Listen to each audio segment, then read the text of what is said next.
What is going on, everybody? BobbyFi with my man Eric Sheets with the first look at this upcoming week of the golf. And obviously, we had a great run and nearly won the million last week. We got Sheets finished second, I finished fifth, and had some real shots to take down the full million. So it was exciting. I was really pumped and ready to get after it again. Sheets, any thoughts on that? And then before we jump into the slate. Yeah, so I am glad that we're doing this because today, remember the slate just ended yesterday, Monday. We're on to the new one already. It starts today. It starts in 3 days. But people always ask about process. And when I first decided I was going to do this with Bobby, I wanted to make this different than other sites, and I really want to talk about process as much as possible. And Bobby and I being, having transparency being the term that drives this whole site. Bobby always likes to say, listen, I'm not telling you what to do, but this is what I do, and similarly, people say, how did you win? Or how do you do whatever? And I like to go over exactly how I do it. And so this is kind of a good day to talk about that because my process in golf is always the same, that before I get my projections together, I kind of just take a look at the field and kind of get a sense for, how everything looks to me, like what I would do if there were no projections, what would I do if I just based on my instinct and based on my gut and who seems like they'd be a good price, what seems that be a decent build. And I use that as the backdrop for when the actual projections do come out, I can compile them and do my thing. That's usually on Wednesdays anyway. And so when Wednesdays happen, that's when everything gets tightened up and Bobby and I and Kenny just go ahead and talk about it. I can speak a little more intelligently with respect to how the models look. But this first look is really, really important to give me an idea of what I think could happen or should happen or what my instincts are on these golfers. And Bobby, he's even more of an instinct guy than I am. So I think this is actually, we've been meaning to do this all year, this kind of like first look, because a lot of other sites do that. And I'm always very curious to know as the week begins, what my picks would look like at the beginning versus how they actually turn out at the end. So I think it's going to be pretty useful.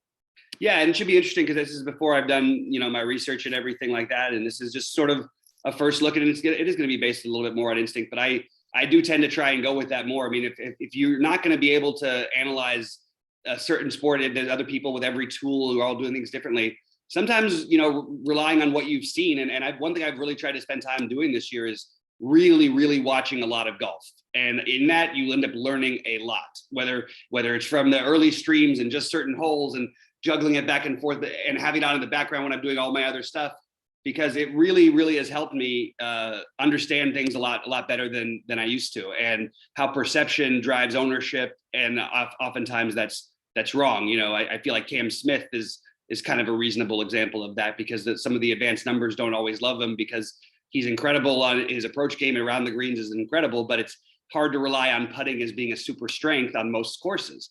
But just being a good golfer who's going to be lower owned than everybody else sometimes is I know it sounds silly, but it is a simpler way to go. Anyway, with that said, let's go tier by tier. This is Valspar, right? I'm not getting the wrong thing. Right. So okay, so let's go tier by tier and take a look at what we like here. So what's the field look like? So it looks as though you get some top guys, but not all of them, right? So JT is playing, but there's no Rahm, no McIlroy.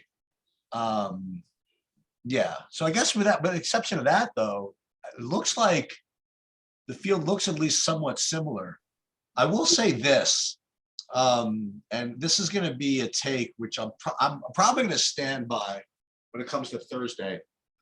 I'm not saying how much I'm going to rely on this for the full slate, but if anybody's interested, if you want to play Showdown on Thursday, I could make a very, very good case to fade everybody that played yesterday in Showdown, just for the lack of a turnaround time and the lack of rest. They usually finish these events on Sunday, and because they went all the way deep into Monday, and to come right back on a Thursday morning listen, golf's rough on you sometimes. So I might maybe not get for full slate, but maybe for Showdown, I might make the case that I'd rather play a guy that missed the cut that's a good golfer, as opposed to somebody who made it all the way deep into Sunday play. I don't know. Well, I'll think about that. Yeah, no, it's interesting. I hear what you're saying, especially this week, obviously more than any other week. We have that situation, but so right off the bat, though, you have, the one guy who didn't make the cut, or sorry, the two guys who didn't make the cut here, Morikawa and Schauffele in the top. Yeah. Do you think initially that would be sort of your route to go? Yeah. Now again, I'm cheating now because I know that Morikawa never shows up.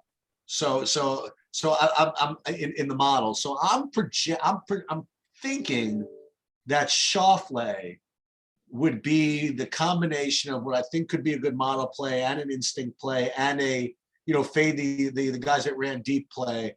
So I do think Schauffele would be an interesting way to go. The other thing, obviously, I wouldn't be me if I didn't say to fade DJ. Because DJ is coming off like literally a course record, and I'll be spending that money that he made me with a smile on my face.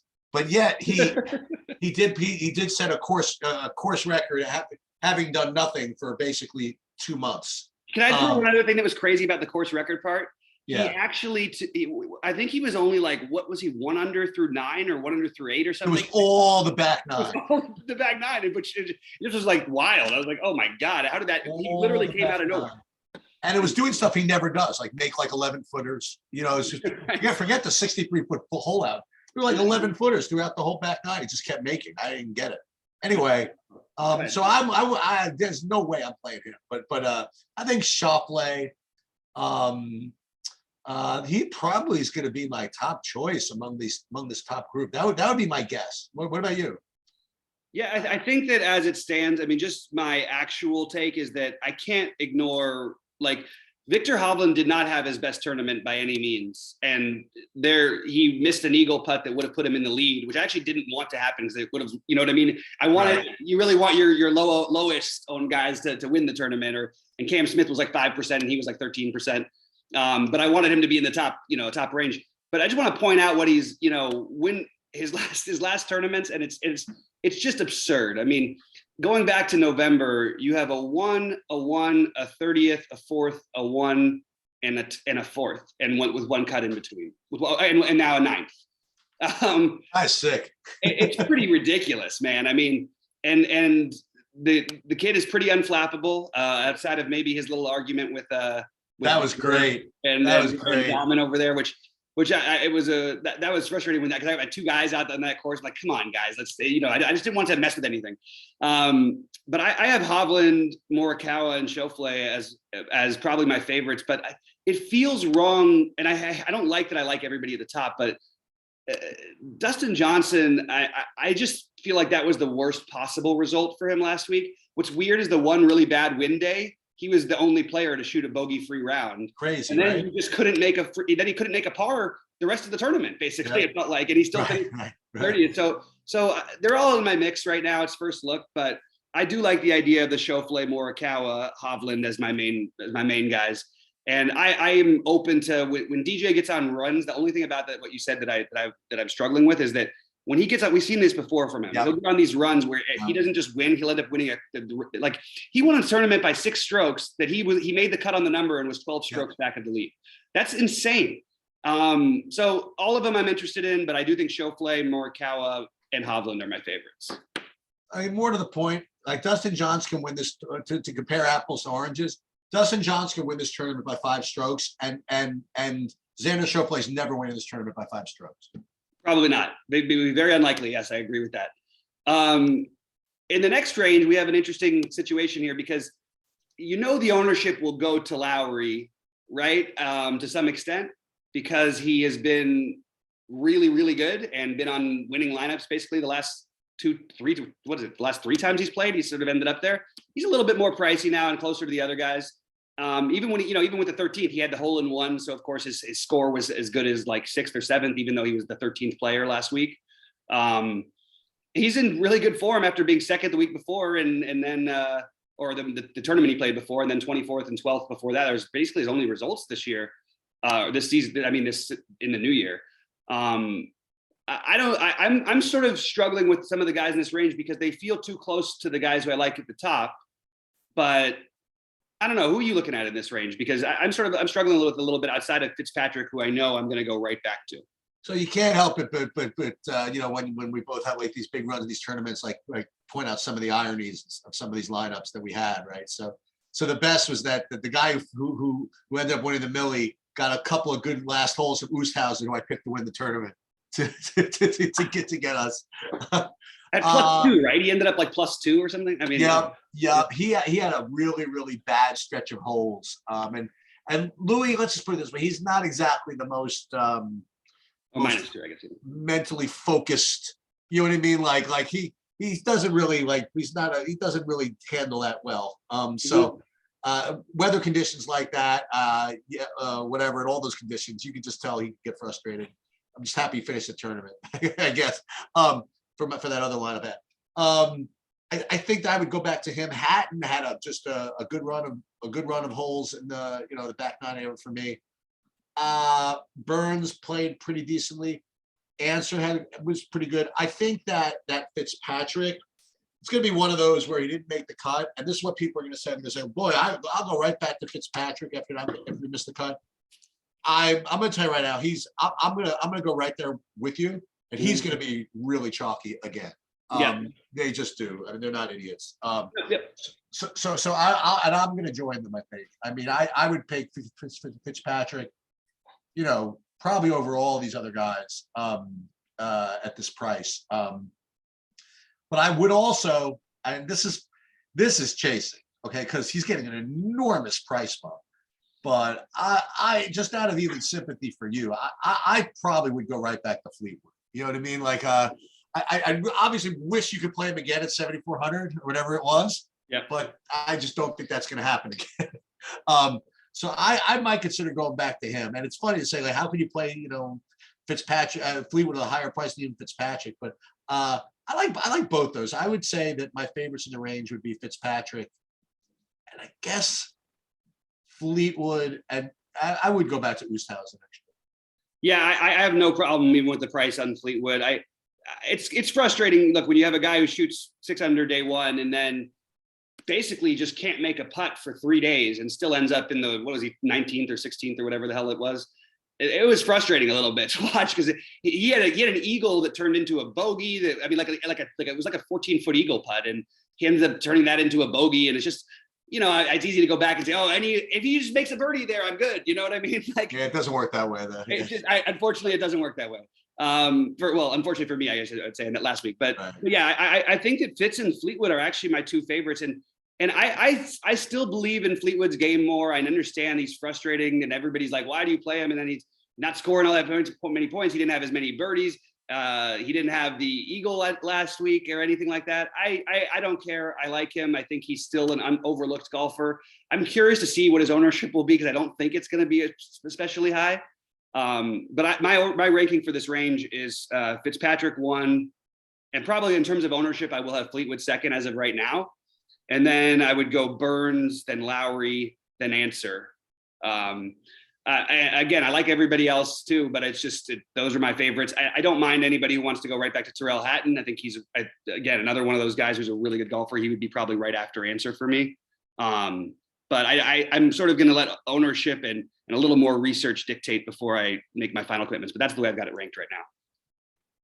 Do you have the gut? Does anybody have is anybody going to go out there and play Brooks this week? Because Brooks got all the ownership last week because it was a big one and all that stuff.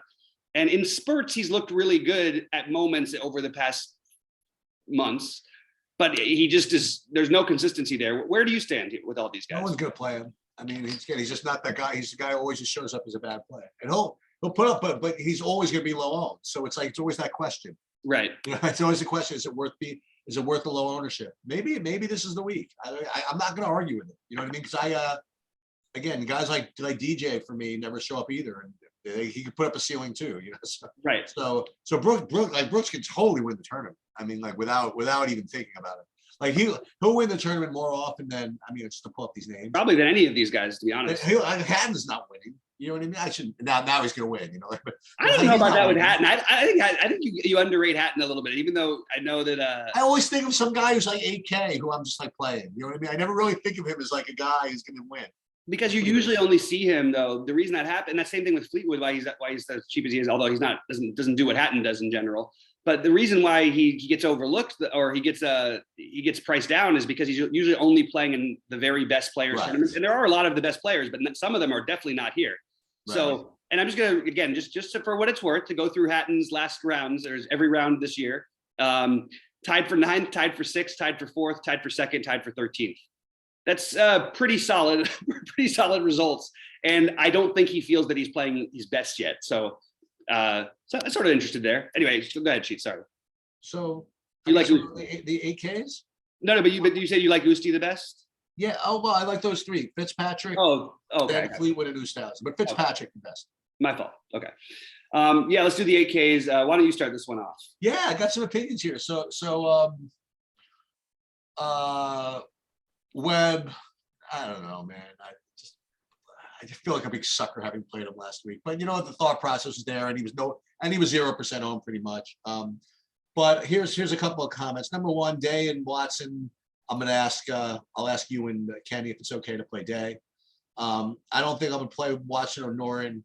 Varner, hey, thank you very much for the decent performance at 6,900. I'll spend your money, but 8,600. No, I don't think I'm doing that. I'll tell you who I like. I like Woodland. He had, I did really, really well with him on 2 slates where I did poorly with literally everybody else. So I didn't get a chance to cash with Woodland, the 2 top 5s he had recently. Yeah, I guess he didn't make the cut this past week, or he didn't do anything, whatever it is. But I think he's pretty fairly priced in here and been playing better. Keegan Bradley, although he blew up at the end, I mean, it's no deny he's been playing better. So I would go back to that maybe. And then these guys at the bottom, like Russell Knox, he had a nice day. I think he at 8,100 makes sense. Even Kistner 8,200. Tringali always looks good down there at 8K. So I prefer to go down to those guys than the Watsons and to pay 8,700 for Noren and stuff like that. I'm definitely not going to play. I wouldn't put Varner as a higher price than literally any of the other guys that are below him in the 8K range. Yeah, I agree with that in general. But I don't think if you want to get a guy who, I don't think people are going to go back to him, which I think is okay. So I actually do like Day. I think that overall this year, me and Kenny have been talking about how, we definitely were on him, and he actually was good. Just again, had the rough and a little bit of the rough weather thing. So I'm going to overlook a little bit of it. And he, T24 at Pebble, 3rd at the Farmers Open. He's looked good in spurts, really good in spurts. But I don't know. I mean, I'm not like in love with it. I do like Bubba, who also, by the way, had a really good turnaround in that last tournament. And I know he ended up finishing out really poorly. But on date, when everything was going rough for everyone, he shot 4 under that day. You know what I mean? And he looked really good in that. Anyway, so I have some interest in Bubba. I'm not in love with this range, to be honest with you. I really think those are my main guys. I don't really have a ton of interest in the Bradleys, the Kisners, and the Knox. Now that might change once I do a little more digging. The other one who I was gonna, it's funny you didn't mention him, but I thought you might have, because it's a guy you like to play some, and he's been really in terrible form. But if I get really low ownership on Tringale at 8K, I might take. I did say him. Yeah, you did. Okay, my fault. Yeah. So he would be the only other one I would like, kind of. So not overly in love with the 8K range at the moment. Again, very subject to change. So this is the kind of thing I like looking at. So when I mentioned Varner for a second, not to just use him as a proxy, but like Varner was 6,900 this past week, and compare that to, scroll down to the general at 7,200, who's I think the same price. What was he, 1,600, 6,900? 6,900, yeah. He was 6,900. Varner was 6,800, and now this week Varner's 8,600 and Kazire's 7,200. You know what I mean? Right. Like because of literally one tournament, and only because, again, like Varner had one really, really good day. And they only finished 2 or 3 shots apart, right? Well, exactly. Yeah. But because Varner was on that leaderboard, Yep. That he's getting this kind of, that kind of respect from the pricing. I guess they think that people are playing, which makes sense, I guess. But I wouldn't do that. One of the guys in the 7K range. We got I think Bad Attitude guy had a good week. Kevin Streelman was T22. He's too cheap, I think. for this field. I mean, as he looked more down this field, it's a little weaker than I had first thought, first believed, So Streelman 7,700, very reasonable here. Aaron Wise 7,700 is pretty reasonable. So Harman, he's another one. He was 6,900. He had a really good first day, then was just kind of bad the rest of the tournament. I don't think bad, whatever. And he is, priced even again higher than Kazire, like literally for no reason.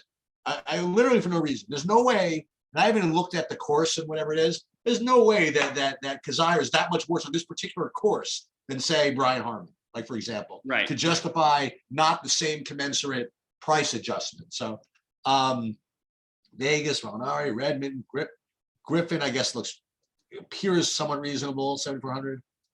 But honestly, I go right back down to the same guys that you guys recommended last week. I would go right back to Kazire, 7,200. I would go right back to the guy who didn't make the cut, but people played him at much higher prices over the last year. I would go back to Mito at 7,200. Yep. These guys just look like pretty fair play. Even look at a bad hat guy, funny hat, Joel Damon, 7,100. Maybe that's not such a bad idea. So I think that I would go back to Kazire, and I'll ask you. You could be officially known as the Stigala Whisperer, maybe. Mm-hmm. And then all the way at the bottom of the 7K range. Maybe this could be a Grillo course or a Grillo play at 7K. Obviously, dude, there's no way that he's making the cut in those conditions, not in a million years. But maybe him at 7K might be worth the punt. Those are my initial looks at that range. Yeah. So it's this is an interesting range to me because I actually do, because I'm skipping a lot of the 8Ks at least as of right now. Right. Adam Hadwin is one of my favorite plays at any price. You're going to see a theme there because I really like Adam Svensson, also the other Canadian, under at 7,200. I want to go back to that. I'm obviously going to play a little Kazire because it's almost like I just have to at this point. I don't really know what I'm supposed to do. And by the way, he was great for me. It's not like I needed to worry about I should have switched him out for so and so. He put up a big, and on top of just his -5. He put up a really big number because he had the vicious end to a 5 under day on day 3. And then day 4, with the going double, triple, and bogey, and then he ended up bouncing back with another 5 under on Sunday, even after a couple bogeys early. So I'm good with Kazire. The guys who I'm sort of off in this range because I think it's a little easier because right now I'm sort of interested in a little bit in a lot of guys. Off Weisberger, off Mackenzie Hughes at the moment. Open to Streelman. I do like Aaron Wise. I still believe in the kid's talent, and I like Lanto a little bit. I mentioned Svensson. I like Svensson, Thigala, and Kazire are all interesting to me. I know he hasn't been quite there lately, but Ortiz and Pereira. Actually, maybe that's what the truth is. The 7,200 price tag, I guess, is what I like because I like all the guys I have in this range. Those are all my favorite ones. Are all in the 7,200 range. Are all 7,200 exactly, actually. I'll tell you something. I'm looking through this range. You know what? I've just been informed.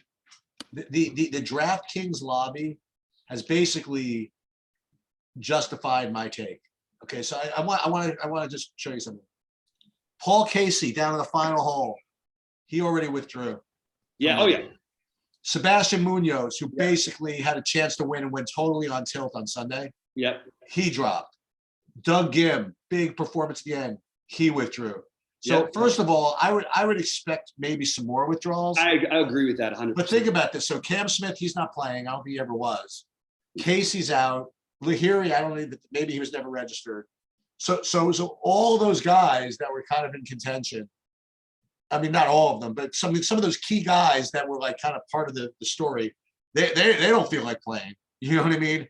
So I might play a little showdown Thursday. And play these guys and play only guys that didn't have big runs on Sunday. Yeah, I think that's kind of an interesting way to go. I agree with that. All right. So down under 7K, I actually do think there's options, as I keep saying in some of these things. I think that like literally almost everybody seems to have the 6 something K guys in the winning lineups, and they always seem that somebody makes, at least a couple of them usually make a run. At first glance, the guys who again, a guy who I'm trying to, pretty weak crew here, no? yeah, it's weak, but I mean, and he didn't have a good end to this tournament. But I'm sort of on this Lee Hodges thing. I think that he's actually pretty good, and I want to get a little bit of exposure to him. Zach Johnson, I'm good with, but I don't like love it, or I don't know. I don't have a huge take. Kenny will probably tell me whether or not the JJ Spawn thing makes a lot of sense, because he's got pretty dialed into that guy. It is kind of a weak crew. I don't mind the idea of like a weird Harry Higgs at 6,600. Is a guy who actually can just put up points, but is unlikely to come in your top 10 for you or anything like that. He just could put up some points for you. Another one is Norlander. Has been sort of spotty, off and on playing well. And Kramer Hickok. Those are the guys who I just sort of am debating. And the one and last one who no one's going to talk about, and he didn't make the cut, but he actually made a run before just completely combusting at the end. After shooting 5 over on day one, he was like, I think he got to almost 100. What did he get to? I think he got to 100. He made like 6 birdies and like 8 holes at one point or something crazy like that. But Steven Yeager, if we're always going to keep getting ahead on these guys who are really good on the Korn Ferry Tour, which it seems to be the right move because every one of these guys plays well. Yeager hasn't really had his PGA moments yet, although he had made 3 cuts in a row before the last tournament. So I'm open to playing Steven Yeager just in trying to get ahead of a guy who's doesn't have a ton of experience on the tour, but has really good Korn Ferry numbers.